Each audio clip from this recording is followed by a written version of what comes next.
Good evening all, and welcome.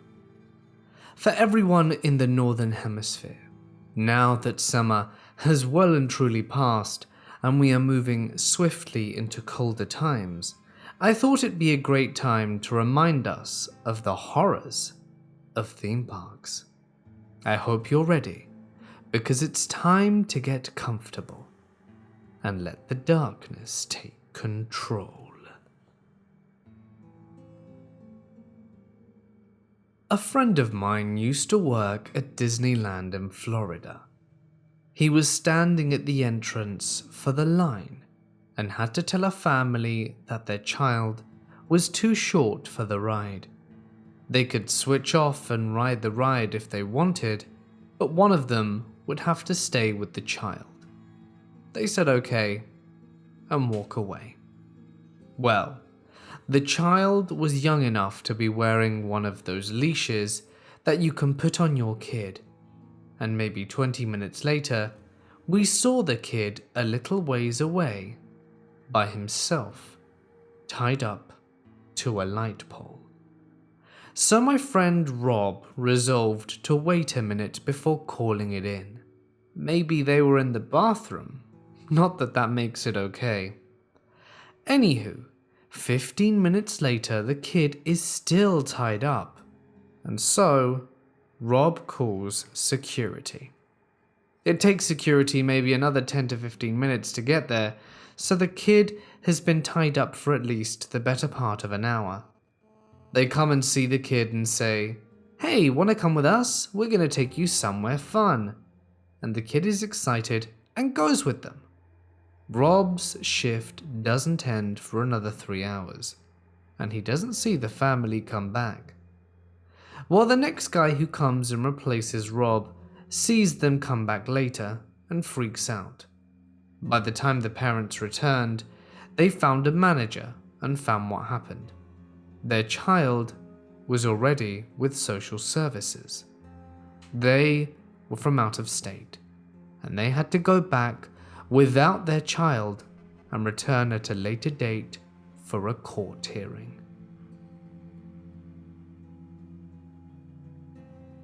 When I was around 7 or 8, my family and I went on holiday to Gran Canaria, one of the Canary Islands.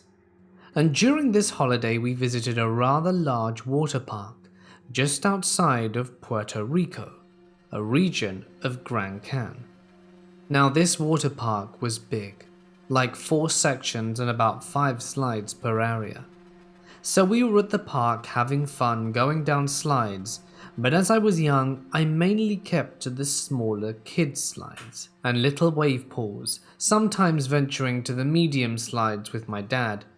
But after a while my parents wanted to go to the biggest slides, so left me and my younger brother in the care of my uncle, who was playing with my cousin in the kids' pool. I tell my uncle that I'm going to go on the medium slides which are in viewing distance from the kids' pool, so he allowed it and we went off. After a while, I thought to go back to the kids' pool where our loungers were, to check up with my uncle and see if my parents had returned. But when I got back, nothing. I couldn't find anyone, and me being 7 at the time panicked a bit, while going off in the direction of the big slides to find my parents. After a while of walking about, probably looking a little distressed as a kind of chubby but not overweight Englishman comes up to me and asks if I'm okay. At first he seemed nice and offered to help me look for my mum, but me being brought up the way I was, told him he was a stranger and that I wasn't allowed to talk to him, and I walked off on my search. A few minutes later I see him again. In hindsight, he was probably following me, and he approaches me again and offers to take me for some popcorn and a drink while I waited for my parents, to which I again say no, as my mother says I'm not allowed to go off with strangers. It was at this point when I see a lifeguard and walk over to him for help. I spoke with the lifeguard, saying that I needed to find my parents, and that they were over by the kids area when the man again appeared and began telling the lifeguard that he is a family friend, and that he would take me back to where they were. The lifeguard caught my "that's a lie" face that all young kids have, and asked me if I knew the man, to which I said no, and the lifeguard offered to walk me back to where my family was, which I obviously take up, as I am now scared of the man. The lifeguard takes me back to our sunbeds, where my mum and dad were, and I could tell that my mum was upset. The lifeguard tells my parents what happened, and that he'll look out for the guy so that he doesn't bother us again. I don't remember much after getting lost in the park. So when I was old enough to understand, my mum told me why she was so upset where they didn't know where I was, other than the fact that their son was just gone. Earlier in the year, in Portugal, there had been a disappearance of a girl from the UK, Madeleine McCann, and many people were fearful of going abroad on holiday for something similar happening to their children. I sometimes think about how I could have been the second kid to have gone missing that year. And even though it's been a long time since then, water park guy, let's not meet again.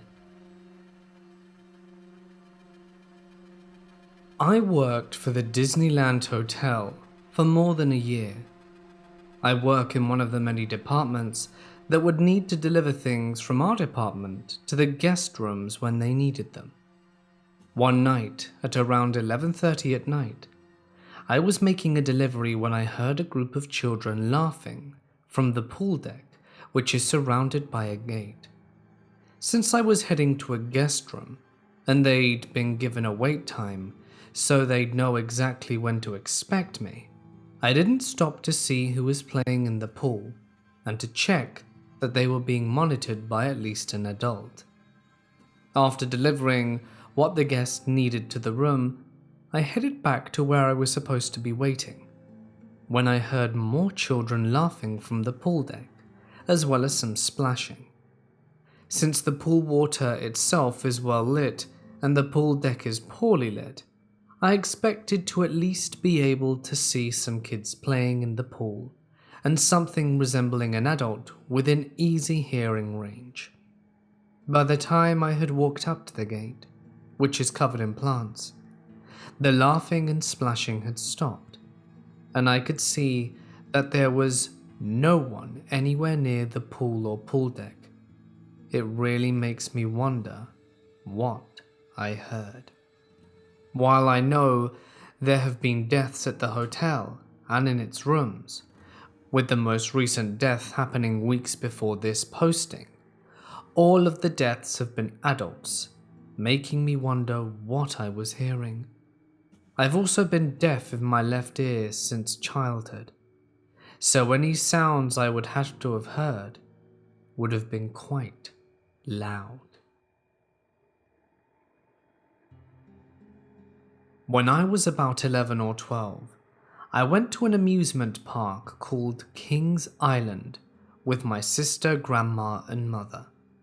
Since we knew the area well and had phones on us at the time, my mum and grandma would let my sister and I roam on our own to ride whatever we wanted. My sister and I just got done at the arcade, and as we left the arcade, we made our way towards the Diamondback, which is a roller coaster.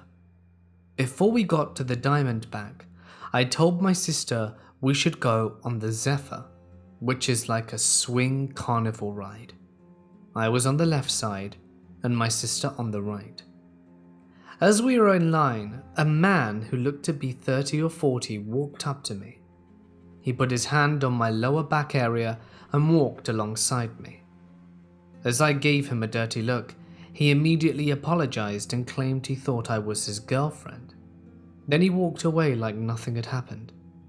I bawled my eyes out and immediately ran back to find my mum and grandma and explained what had occurred, and we decided to leave the park at that moment. While I was young at the time, I had heard enough stories about people taking other people to know that it could have ended a lot worse. Considering the fact that I was 11 while my sister was 9, and he was around 30 or 40, I remember thinking there were most likely no way he thought I was his girlfriend. or that my sister was anywhere close to his age. Maybe he did think I was his girlfriend and that it was an honest mistake, but either way it creeped me out a lot, as unlikely as that scenario is. Creeper at the amusement park? Let's not meet again.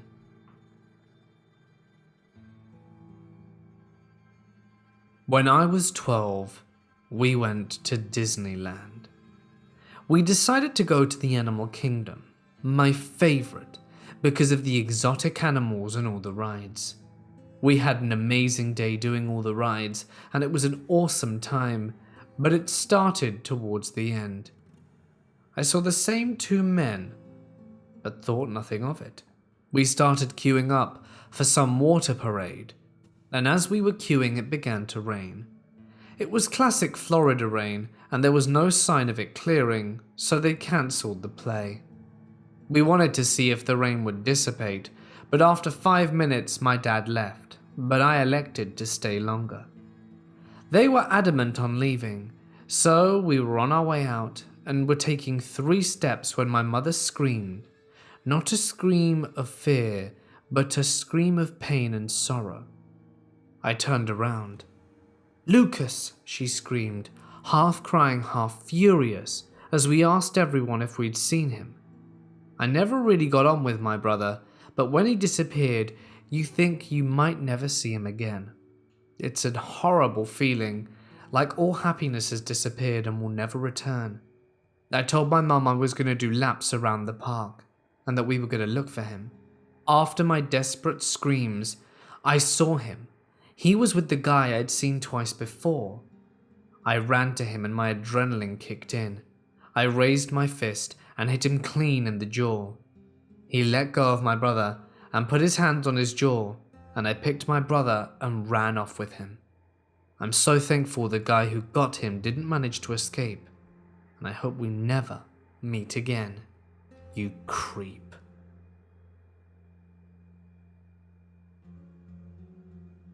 For the past number of years, I have been working in a moderately sized amusement park in the middle of the city.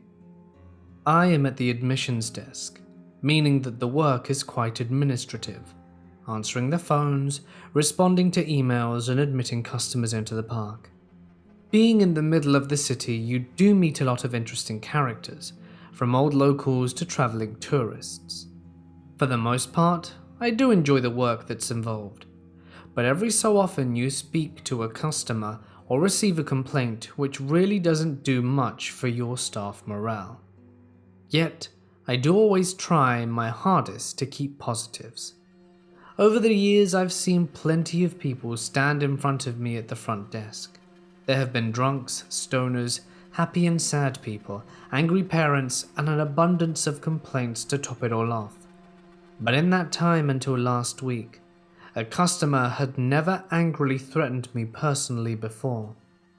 So for some context about how this conflict began, the specific amusement park which I work in has a family loyalty system, in that you can purchase a ticket which is valid for a set number of people to visit the park as many number of times as you'd like within 12 months. If they wished, they could come every single day of the year using this ticket. Now the only catch is that it's only valid for the people who are named on the ticket, as well as there being photographs on the ticket once it's scanned through, so that we can identify who the ticket is valid for when they arrive. Now some procedures are in place so that the tickets can't be misused, otherwise it could be passed around by neighbours and friends and family, and we'd essentially be letting people in for free. Basically, we say a group of 4 arrive to the park, and only 2 are named on the ticket. Only those 2 would be allowed in under that ticket. The other 2 would need to pay for their admission, obviously. Now if a ticket is given to an admission staff member, and no one present is named or photographed on the ticket, it would be retained by the staff and be sent back to the owners with a warning. If it happens a second time, said ticket will be cancelled. With this in mind, last week a family of 4 approached my till and handed me one of these loyalty tickets. Upon scanning the ticket, I noticed that none of the people in front of me were present or were photographed on the ticket. The biggest giveaway was the father of the family on the photograph was in his mid-30s, with cropped black hair. The man who was in front of me was in his early 60s with long grey locks. Seeing this, I asked the guests if the ticket was theirs, as there was a different family in the photo in front of me, to which they replied, "Yes, our friends sold us the tickets before they moved to Poland. It's now ours." Now, selling or transferring these tickets is prohibited, especially without the notification of the amusement park beforehand. And 99 times out of 100, it was sold to us by our friends is the excuse used when the ticket is just being borrowed amongst friends. After hearing this and clarifying that no one there had been on the ticket originally, I informed the father that unfortunately I would not be able to use this ticket today, and their admission fee of $15 per person would need to be paid. The father asked for the ticket back, to which I told him I couldn't do. We would retain the ticket and it would be mailed back to the original owner by ourselves.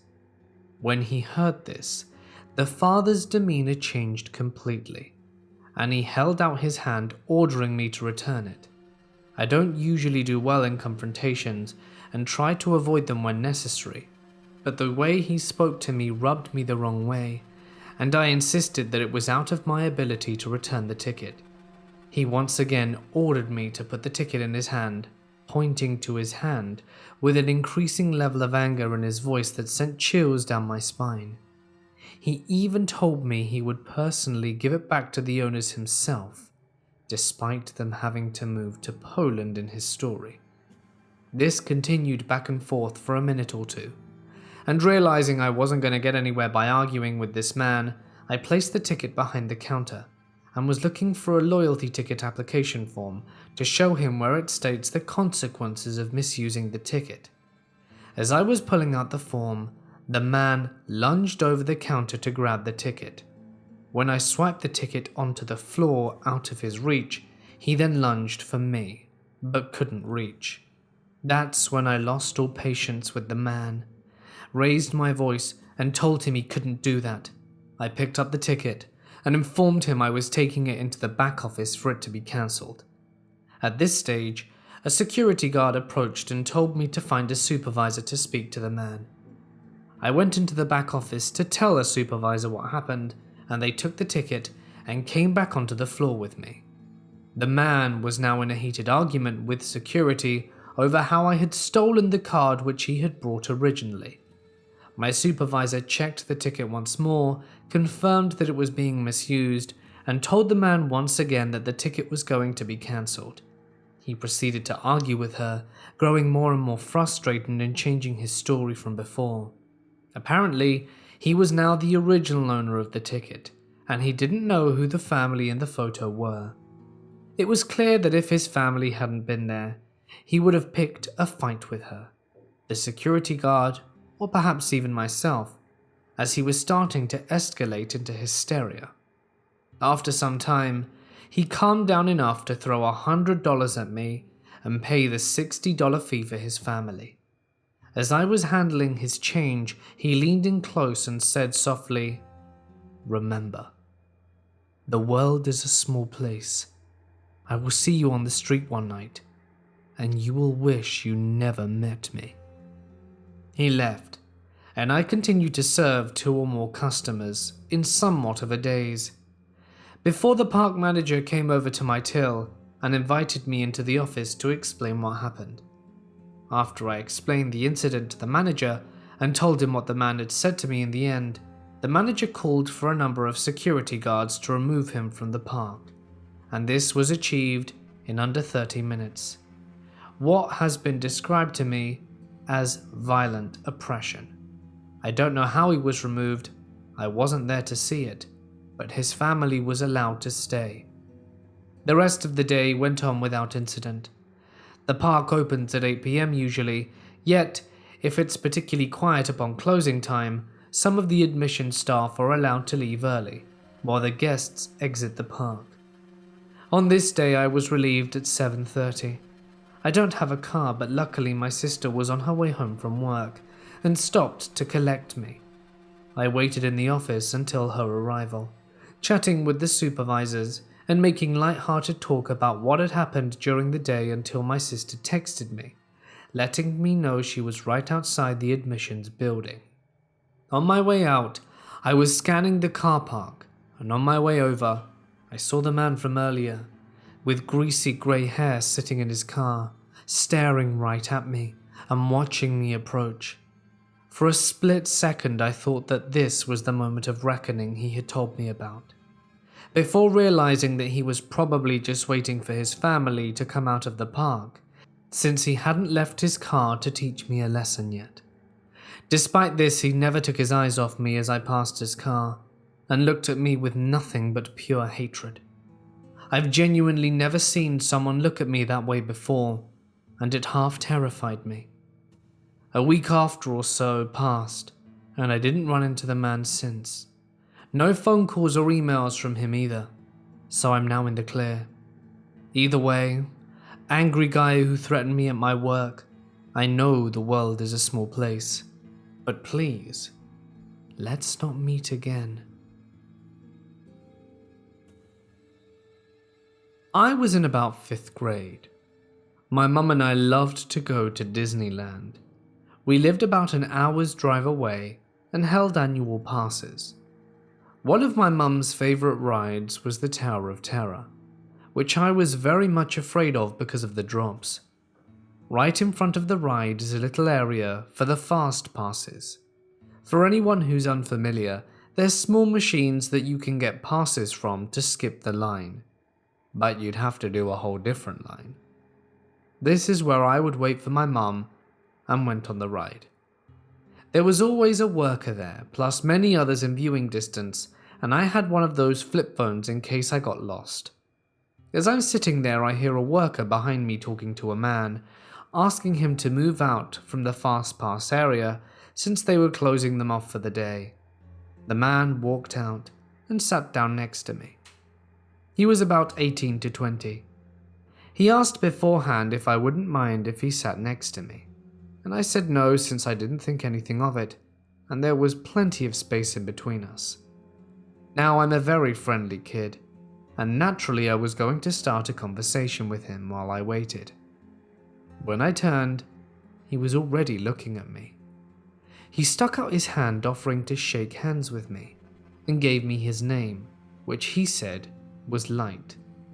Now that I'm older and have watched Death Note, I'm sure it was a reference to the show.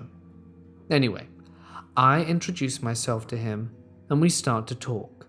As the conversation went on, he scooted closer to me. I didn't think anything of it because we were pretty far apart, and I figured he just wanted to be able to hear me better. It was a relatively normal conversation, asking where I was from, hobbies, and how old I was, until he asked, "Do you have a phone? What's your phone number?" Luckily, I had my phone in my bag, so I just said I was too young for one, and he followed up with this question: "Are you ticklish?" Remember, I'm a tiny 5th grade girl, and he had just told me he was 19. I froze and felt all the adrenaline rushing into my body as he proceeded to grab and squeeze very high on my thigh and the sides of my stomach. That lasted for 5 seconds until I saw my mum, which prompted me to get up and run to her. As I walked up though, she looked really annoyed. She was looking past me, and behind me I hear, "Hi, I'm Light." He shook my mum's hand. "I was wondering if I could spend the rest of the day with you guys." My mum said, "No," and he walked away. I began bawling my eyes out to her. She explained the reason she looked so angry is because when I was a little kid, I used to invite people over to our house or to hang out with us, so she had assumed I had done it again. I didn't tell her about him touching until I began high school, which I definitely should have. But for some reason, I had this idea in my head that I would be in trouble if I told her. So creepy, Disneyland man, let's never meet again. This happened when I was around 11 or 12 during the summer holidays. So, I was a 5-foot male out of shape and very shy. I was traveling with my parents in Europe, and we had been to Barcelona and Paris before that, and our next destination was Tarragona in Spain, where an amusement park called Puerto Aventura was located. We had scheduled to stay there in one of the hotels for 4 days to visit the park, water park, and beach club. What I am about to relate to you happened on the 3rd day in the main park. It was getting late, and most of the areas of the park were closed, except for the Mediterranean area, as a show with fountains, lights, and fireworks was being held over the lake that night. As it was the week of the park's anniversary, I asked my parents if we could stay to watch the show, but they were much too tired after an entire day of running around the amusement park and needed to go to the information desk to make sure the things that we had bought were properly sent to our hotel room. I begrudgingly obliged. As we were at the information center, I felt the need to go to the bathroom. I asked my mother if I could go and where the nearest one was. Turns out the closest one was at the edge of the Mediterranean area. My parents were busy at the info desk, and I have no siblings, so they told me to just go alone. I wish I had waited for them to be done, so I could have gone with my dad, because what transpired was pretty traumatizing. I navigated back to the Mediterranean area and to the bathrooms. The whole area was pretty busy, and lots of people were crowded by the edge of the lake to watch the show that was about to begin. I entered the bathroom and went on to do with my business until I noticed a man looking towards me. I normally don't like it when people stare at me, as I was shy, but this time instead of feeling embarrassed, I felt in danger. I glanced back at this 6-foot-tall man who was well built and in his 20s with very short hair, almost shaved, Caucasian and wearing a grey hoodie, dark jeans and black leather boots. It immediately struck me as the kind of person you wouldn't find in an amusement park. He was standing in front of the second urinal, as if using it, but I had the feeling he wasn't. I noticed him glance over at me a few times. I was done and eager to leave. I tried to pass behind him, and as I did, I noticed him reach for me. I barely avoided his hand as he grunted while I made a whimpering noise. The bathroom was very crowded, so no one noticed, and as I neared the exit, he left his urinal. I left the restrooms and looked over at the lake. The show had started. There were images being displayed on the water of the fountains with a projector, and loud music was blasting on all the speakers. I tried to blend into the crowd, hoping to lose him. After a minute of making my way through the cluster of people, I looked back, and not 10 meters behind me, there he was, following me through the same paths between the herd that had cut through. He now was wearing his hood up, covering his face, but I could feel him staring me down. I also noticed he was now wearing what I think were black, fingerless gloves. Alarms were going off in my head, as my previous stance on this situation went from weird and creepy to dangerous. I turned and started to desperately get to an area I could run in. About 15 seconds of squeezing through people, I reached the final stretch of the lakeside pathway. It was empty, too far from the main show for anyone to be there, yet the speakers were still playing loudly here. Ahead was a maintenance side path, with the gate slightly ajar, and to the left was a turn leading to the plaza, with the Info Central building. I ran as fast as my asthmatic, out-of-shape self could towards the turn. I could hear this man running behind me, his boots getting louder and louder behind me. He was gaining on me, and I started to panic. I even ran faster than I thought I could, but he was still getting closer. I had reached the turn and changed directions so fast I leaned towards the ground and nearly slipped. I felt motion beside me as if someone had taken a swing at me, and I could hear a man complain in a language I couldn't recognize. My working theory is that it was Russian. I kept running through the plaza, directly to the information building, but I didn't hear the man running anymore. I turned and saw him slip into the service gate at the end of the street. I ran into the building, grabbed my mum's leg, stuttering and almost crying, but she was occupied with the lady at the counter, and though she saw me distressed, told me to go sit and wait, and tell her when we left. I protested, but she wouldn't listen, and was paying attention to the lady. As I walked over to sit on one of the chairs, I looked out the door and scanned the plaza with my eyes. I didn't notice anything at first, and almost looked away, but I saw something behind a direction sign next to a tree, in the most remote and dark corner of the plaza. It was the man. It felt like we made eye contact. I turned away and sat in the chair furthest from the entrance. When we were leaving, I looked over in the same direction again, and he wasn't there anymore. I told my parents, but since I had a vivid imagination as a kid, they chalked it up to me being paranoid because I was alone, and that, even if it were real, there were way too many witnesses for someone to try and pull something of the sort. I wasn't happy to be called a liar about this, but considering how thick-skulled my parents could be, I didn't insist. I had tried to forget this encounter, and was successful. But after running into the Let's Not Meet subreddit, and hearing other similar stories, this resurfaced in my mind. Now I realize how bad this situation was, and that the people around me at the time were distracted by the show, and no one would have been wiser if I had have been taken. No one would have heard me scream or struggle, and the fact that the maintenance gate was open and I saw the man enter it means I almost ran right to where he wanted me to go. To think I was almost taken right next to a crowd of people boggles my mind, and I've never gone alone anywhere in an amusement park since. I have been going to Disneyland since I was 5, and am now 18. I was at the park once when I was 13 with my mum and my sister, and we elected to go on the Haunted Mansion. So we wait in line, get on the ride.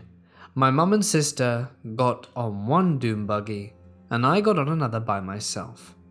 We go through the ride, and everything is going great until we reach the hitchhiking ghost part of the ride near the end. This is where things get good. Right when we enter the room, the ride stops. Okay, they stopped the ride all the time. They're just helping someone off, I said. So I'm sitting there waiting for the ride to start up again when I suddenly feel someone push on my right shoulder.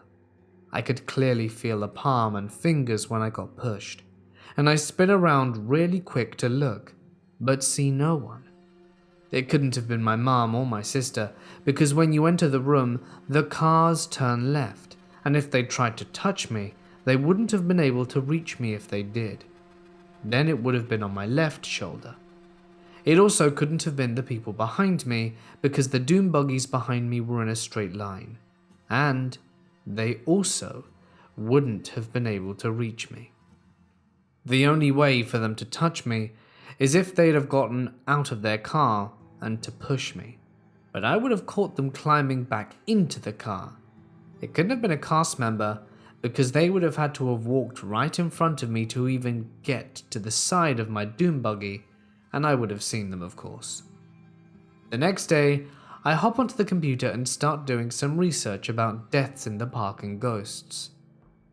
And no sooner had I started looking, did I stumble across a story about a kid that perished on the ride. According to the story, the kid was at the park attending grad night. While on the ride, he decided to exit his doom buggy and walk around and view the different rooms and special effects.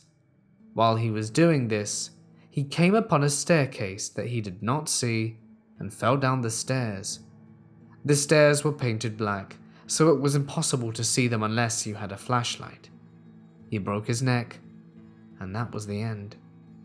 Since then, people have reported cold spots and being touched or shoved in the hitchhiking ghosts section of the ride. When I read that, I thought to myself, I just experienced a ghost. In my many visits back to the park after that, I always hoped that I would experience something like that again, but I never, ever did. I'm 19 years old. I work at a small amusement park in a semi-rural area, which generally will generate a good amount of people coming.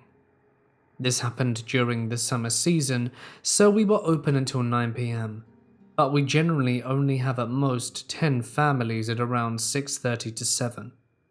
I mostly work outside as a ride attendant, so I get a lot of customer interaction from people all the time and don't usually think much of it. I had to come to work at around 3 p.m, and my day was going normally. At 3:30 I was running one of those roller coasters which has a big box for the operator to run the ride from. These two kids show up. One looked around 8 and the other looked 15. They seemed very sweet and funny, so I was just enthusiastically telling them the rules and being as kind as I possibly could so they could enjoy themselves. As soon as the ride would finish, they'd run from the exit right back in line and go again, which isn't unusual because I get kids do that all the time. Sometimes I'll even have kids who do it over and over again for an hour or so. Soon enough, they stopped riding and waved me off as they ran to some other rides to have fun. At some point afterwards, one of my co-workers came up to switch positions with me and set me off to a tilt-a-whirl, which is another ride we have. As I'm walking down, I see from a distance a man wearing a black shirt, standing at our gem mining station. It's just a smallish water town that constantly generates water, so kids can sift through sand and get cool rocks and stuff. He was just holding his hand in the water, so I was going to ignore him as I made my way to my ride. As I'm getting closer, he looks up at me and asks for my name. I couldn't lie about it as I had a name tag on, so I just told him, and proceeds to say, "Do you think I can see you later tonight?" "No," I reply, and walk away to the ride I was operating, and casually told a co-worker about what happened. We laughed it off as if it were nothing, and I sent him on his way to the ride he had to run. Not 5 minutes later, the guy shows up with the two kids who I let on the roller coaster, the one I was previously running. I'm of course not looking forward to letting him on, but toughed it out since the kids were just trying to have fun. They walked up to the entrance of the ride, and I asked the man if he could hold the fence door open as I scanned his wristband. The fence door opened inwards, and the scanner is on the opposite side, so I asked customers to hold it open in order for them not to block it as they go on. "Of course," he responds. "I'll do anything for you, whatever you want." As I scanned their wristbands, the scanner showed them that they had run out of credits, so I made sure to tell them. The younger kid with him looked upset, and I told them they could go on this ride this one time, and then they could just go talk to the front counter after. I put them on, explained the rules of the ride, and ran it as usual. The entire time that the ride was operating, I noticed the man was staring at me. He never let his eyes off me, so I tried my hardest to avert his gaze. I tried not to seem alarmed, because his kids were in the other carts joking around and making funny faces and gestures at me, trying to make me laugh, so I pretended not to notice. Once the ride had come to a complete stop, the youngest kid stood up and said he wanted to go again. I felt bad for him, and since there weren't any people in line, I told him he could go on again. The older kid felt dizzy, so he just got off the ride while the man and younger child stayed on. It ran again, and I noticed that the man wasn't letting his gaze off me. Towards the end of the ride, I saw he was lifting his lap bar up, so I told him to leave it down, as it acts as a second brake to slow down individual carts. Later, the ride came to a stop. I look over and tell him about the front counter, only to notice that he had put his hands in his pants to make his crotch more noticeable. I was highly disturbed, of course, because I was literally not trying to be forced to look at some dude's excited face, and I quickly made sure they left and just avoided looking at the man the entire time. After that, I had no more customers, and made sure to go to my supervisor at the time and explain to her what happened. But she didn't know what the guy looked like, just what his older son looked like, and as I was telling her, she saw the older son in the parking lot leave, so we assumed that they were gone for good at that point, and we went back to business as usual. I was still on edge because I was super uncomfortable, but I just spoke to my co-workers to pass the time. At around 6 or so, my supervisor asked me to take cardboard down to the dumpster. I went down alone, and there weren't many people nearby. The dumpster is near some rides, so you could see what was going on from other points in the park. As I'm throwing the cardboard away, I noticed a figure walking down towards the dumpster and see that it's the same guy from earlier. He'd come back to the park again, and I start to freak out because I didn't have a walkie-talkie on me, and there wasn't anyone nearby to do anything. He kept walking closer and closer, eyeballing me every so often, as I internally start panicking and getting increasingly nervous. I thought in that moment that I was going to be kidnapped, and I didn't even know what to do. Thankfully, my supervisor saw him from a distance and started speed walking in my direction. She walked right past him before he could get to me, and he did a double take and just stood there as if he wasn't walking towards me. She walked me back up and told me that she didn't know if that was the guy, but didn't want to leave me there alone. She switched me to another ride and said she'd make sure he didn't follow me around. She had told some other co-workers about what happened, and a co-worker from before made sure to stay near me because the guy kept lingering at areas that I was near and trying to be near me when he thought my guard was down. Every time my co-worker thought he was getting too close, they'd stand near me to make sure he left me alone. At some point, his youngest kid came to the ride I was operating and stayed on until closing time came about, so the guy was nearby for a lot of the time.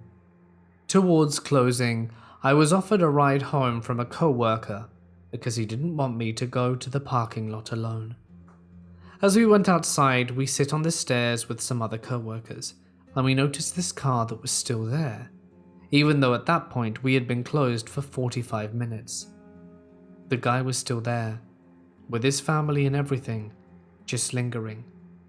There were no other cars in the customer car park except for them, so I assumed this dude had to have some of his own family involved, because he was just waiting there. I can't see any other reason he'd be there. It felt too coincidental that his family so happened to stay later than they had to.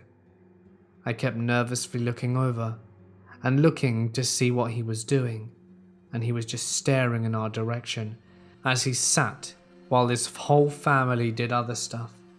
Thankfully, at some point they had left, but I couldn't help but feel uncomfortable at the thought of it. I was just completely alone when I left. I'm so glad I have some responsible and caring co-workers, because if not, I have no idea what would have happened. I was about 10 years old in Disney World. It was my second time going, and I was finally tall enough to ride the rock and roller coaster. My parents and I were in line, and we got through pretty quickly because there weren't a ton of people in that line that day. We got to the part of the line where we had to go in an elevator to get to the actual docking point. We were in there with one other lady. This is the creepy lady. She was mid-30s and a little bit chubby. I like to move a lot, so I wasn't standing directly next to my parents, which was a mistake. This lady talked to us immediately. That in itself isn't that strange. We figured that she was just social, and she started telling us about her kids and her whole life story. As if that wasn't strange enough, she grabbed me and pulled me back against her as I was facing the other way, then hugged me from behind. At this point, I'm extremely uncomfortable, and my parents are unsettled as well. My mum tells me to come here, but the lady just says something along the lines of, "Oh, she doesn't care, we're friends, right?" Once the elevator opened, she let me go. My parents and I walked away pretty fast. It was a pretty unnerving experience.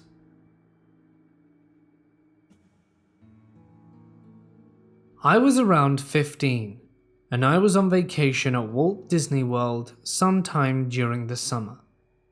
My family has the vacation club membership, so we go a few times a year and live nearby. We were staying in the vacation club villas, which is a separate building from the main hotel. I brought two of my friends, Savannah and Victoria, and we got bored at around 2 a.m, so we went down to the gym. We weren't even going to work out, we were just going to take mirror selfies and mess around with the exercise balls. There's a desk for the spa portion of the gym, and since it was late there were no employees. So we were messing around behind the desk and found a notebook. I'm not sure why, I was super annoying at the time, but I decided to write my Twitter and Instagram handles, and did. Looking back, I'm pretty sure we could get in trouble since guests aren't supposed to mess around with the desks. I didn't think much of it as we left the gym, and the next morning we checked out of the hotel. On the drive back home, I get a Twitter notification, and it's from a diaper fetish account. The creepy thing is this account was active for a while and had disgusting pictures of grown men in diapers and other disturbing pictures of children. So does Savannah, and we both wrote our names in that book. We both sit there looking at each other. The account tweeted at us saying something like, "I know who you are and what you've done, and your vacation will end abruptly." They tweeted some more creepy stuff like that, telling us to watch our backs, but I knew it was clearly because we left our names on the notepad. I didn't reply. Then I noticed a new follower, and it was my name, but the username was similar to the diaper account. The account started tweeting my address, phone number, and random pictures of me from deep in my social media. They do the same thing with Savannah's name, and at this point we're both crapping ourselves. I receive a text from a random number, and I'm assuming they used a texting app saying that they were watching us and knew more than we thought. They even started texting me about my boyfriend at the time and asked me really messed up questions about him. I told them to piss off and blocked it. I didn't get any more texts, but the Twitter account continued to tweet about me, random details that I know they had to dig deep to find. I blocked them on that too, and put all my accounts on private. I never got any more messages, but the Twitter accounts are still up to this day. So to the Disney employee with a diaper fetish, stay away from me. This happened about 6 years ago, when I lived in Louisville, Kentucky. Louisville is a pretty ghetto city for the most part, and when this happened to me, I lived right smack in the middle of one. Across the street from my house, there was a neighborhood park, and it was always bursting with numerous children, as parks usually do. The day this happened was a nice sunny afternoon. The park had a water spout and everything, and it was up and running, and of course, little naive me was over there living it up. However, something seemed off. For one, I was literally the only kid in the park. Where was everyone else? I couldn't say. There were no special events going on. It was just a sunny day, so you'd expect there to be scores of kids, but no. I was the only soul there. Not even anyone out on their porches or anything. Even my dad was inside minding his own business. No cars were out driving either. It was eerie as hell. I've established the setting. and I'm standing there all alone playing in the water, with not another person to be found anywhere except for the maintenance waterman. I'm standing right on the water spout soaking up all the H2O, and in my blurred vision I see a man of 5'9" approaching. I immediately back out of the water and rub my eyes to get a look at him. He's about 40 to 50 years old. He's clearly approaching me, and I stand there and let him address me. Mind you, I'm a little kid, and like I said, I was naive, so I'm trying to be polite and not ignore an adult. "Having fun?" he says. "Yeah." Great. You mind coming and helping me with something? I need to get some work done on these pipes, and I could use your help. I simply reply by saying, contemplating if I should trust this man or not. Noticing my ambivalence, he starts towards me again, as if he's going to grab my wrist and take me with him, saying things like, "Come on, it'll only be a minute." He's about 6 feet from me, when I turn around and bolt towards my house across the street. I don't even look back to see if he's giving chase. I just run.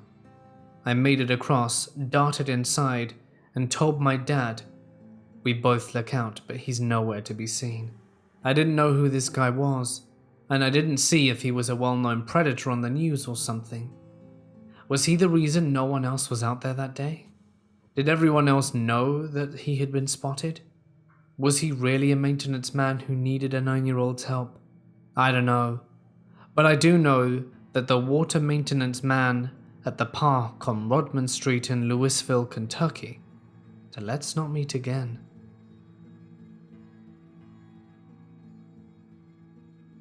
I was 16 at the time, and my first job was at a local amusement park. At the time, I weighed around 120 pounds and was 5'7". It was a pretty boring and lonely job. My boss never let me talk to the other workers in the other shops. That's why she moved me to one of the retail shops, all the way across the park, which is pretty dangerous because I have no one else around me. I was standing outside the entrance to my shop to get some fresh air, and I saw a guy walking by with a really nice camera. I asked him a few questions about it, since I was trying to save up to buy a GoPro for my trip to the Dominican Republic that summer. We striked up a conversation about the camera, and then it started to rain. He came into my shop and looked around while I was just hanging out at my register. This man was about 50 to 60 years old and pretty nice, but this is when things got a little weird. He asked me what I wanted to do when I got older.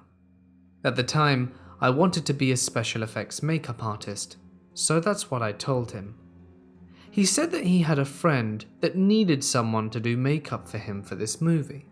Then he asked if I was interested, and I had to come up with some excuse as to why I didn't want to do it or give him my personal email address, which he asked for.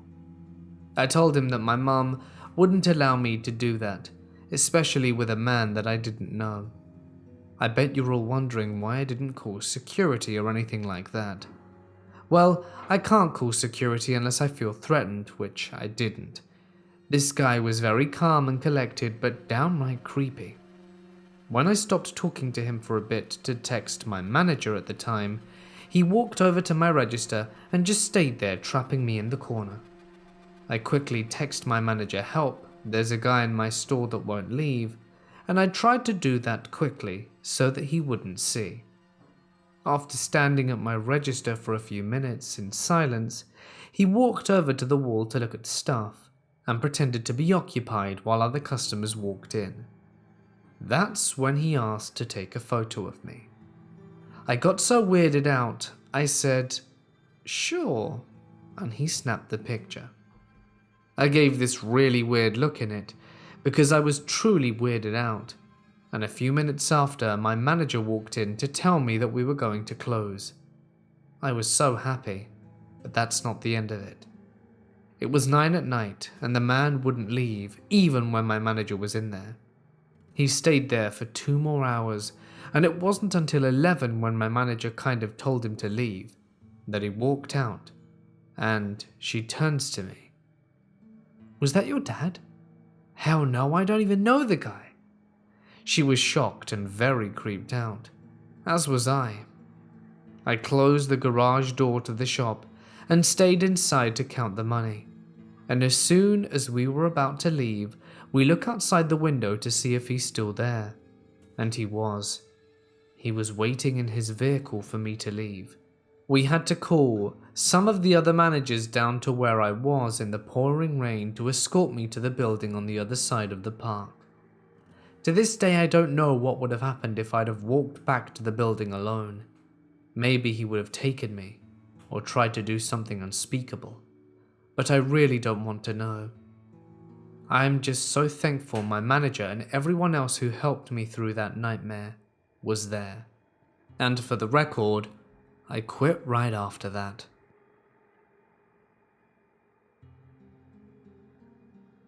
This happened when I was around the age of 14. I went to a theme park, Great America, with my older sister who was around the age of 17. She pestered me to go on a ride that I was not comfortable riding at the time, until I finally budged and said I'd go with her. While we stood in line, she and I heard an older dude yelling about his favorite sports team to seemingly nobody. He was with a group of girls, so we assumed he was just having a good time with his friends, but that wasn't the case. Anyway, she and I got on the ride from start to finish. The ride itself was a pirate ship that basically swung back and forth, similar to a pendulum, and eventually started to do complete circles, causing the passenger to hang temporarily upside down. The ride itself isn't really that key to the story, besides the nauseous feeling after the ride. Once I was done, I noticed that the girls that were previously with this dude left because he was yelling and acting a weirdo. I didn't really pay much attention to them because my stomach was acting up, but I guess I should have. At the time, she and I were standing on the top of a bridge, and I told her that I needed a minute. I walked over to the railing of the bridge and leaned over to get some fresh air, basically just trying to feel normal again to ensure I wouldn't throw up on the next ride. And this is when things got weird. While leaning over the railing, I feel big arms suddenly wrap around my waist, and I'm hoisted into the air. Initially, I'm freaked out and trying to comprehend what exactly is happening. All I know is that I'm up in the air, and I'm not sure why. Was whoever had me going to throw me over the bridge? I'm stuck there in fear, and just as quickly as it starts, I'm placed back down onto the ground. I whip around to see the same creepy dude standing there smiling at me. My sister runs over to stand beside me and asks this dude why he'd lifted me into the air. I was in a state of shock and couldn't really speak at the time, with all of this and the nauseousness and all. The following conversation then ensued. "Why did you lift him into the air?" "He looked like he was sick and needed some fresh air." "Tell me how lifting someone in the air is going to help with a sickness." "How you doing?" He tried talking to me at this point. I ignored him, and my sister was doing all the talking. "Come on, kid. Look at someone when they talk to you. You bored or something? I bet you're bored on these rides with your sister? Friend? Doesn't matter. I heard her screaming her lungs out on the ride we all went on, and I bet she doesn't even want to go on more scary rides. She's no fun. You'll probably have to go home soon because of her." Note: my sister was screaming a lot on the ride, but she told me that she screams on the rides because it raises her adrenaline levels and causes her to have more fun. Leave him alone. What we do is none of your business. But it is. I want everyone that comes to this park to have a good time. I mean, it's Great America. Tell you what, kid, how about you and I go to the water park and ditch your little friend here? She's not going to have much fun getting wet anyway, but trust me, I will.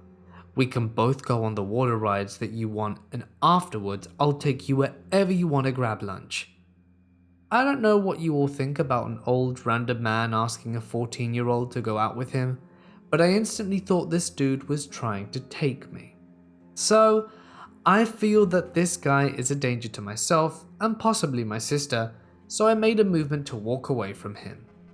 He subtly stepped in front of me to block my exit, again standing on a bridge, so I had to think of another way that I could pass him, and I feign a phone call from my parents and say, "Hi Mum.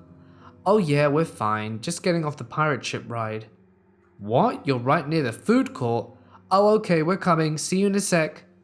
I said it loud enough that the creep could hear everything that transpired, and with my newfound confidence, pushed past this guy. We walked away from him and into the direction that I faked my mother was waiting. After about 15 seconds of walking, we broke out into a sprint until we reached the park entrance. We tried to tell the front desk people about the guy, but they said since nothing really happened, they couldn't do anything.